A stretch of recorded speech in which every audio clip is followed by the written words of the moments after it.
কাঁকড়া খাওয়া কি হালাল? কাঁকড়া খাওয়া ইমাম আবু হানিফা রাহিমাহুল্লাহ তার মাযহাবের গবেষণা মতে এটি মাকরুহ। অন্যান্য উলামা ইকরামের অনেকে, ইমাম শাফিঈ রাহিমাহুল্লাহ সহ অন্যদের গবেষণা মতে এটি হালাল, এবং সৌদি আরব বর্তমানে স্কলারগণ এটাকে হালাল বলে থাকেন। আর হালাল এবং মাকরুহ বলার ক্ষেত্রে হারাম কেউই বলেন না, কিন্তু হারাম মানে নিষিদ্ধ, নিষিদ্ধ কিন্তু পুরোপুরি নয়। মাকরুহ যারা বলে থাকেন উলামায়ে আহনাফ, আমাদের উলামা ইকরাম, সেটার একটা বড় যুক্তির একটা বড় গ্রাউন্ড হলো এই যে নবী আলাইহিস সালাতু ওয়াস সালাম বলেছেন, উহিল্লা লানা দামানি ওয়াল মাইতাতানি, আমাদের জন্য দুটি রক্তকে হালাল করা হয়েছে আর দুটি মৃত জন্তু খাওয়া হালাল করা হয়েছে। যে রক্তগুলো হালাল করা হয়েছে তা হলো তিল এবং আপনার কলিজা, রক্তের চাকা, এগুলো খাওয়া জায়েজ। আর যেই মৃত প্রাণীগুলো খাওয়া জায়েজ আছে সেগুলোর একটা হলো ফড়িং আর একটা হলো মাছ। এইখানে নবী সাল্লাল্লাহু আলাইহি সাল্লাম মাছকে নির্দিষ্ট করে বলেছেন।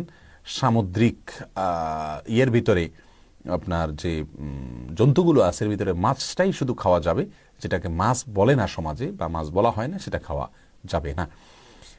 কিন্তু সরাসরি হারামও বলা যাবে না, কারণ আল্লাহ সুবহানাহু ওয়া তাআলা হারামের লিস্ট কোরআনে কারিমে বলেছেন, ওয়াহিল্লা লাকুম মা ওয়ারাদা আলাইকুম, এগুলো বাদে বাকি সবগুলো তোমাদের জন্য হালাল, বিধায় হারামও বলা যাবে না।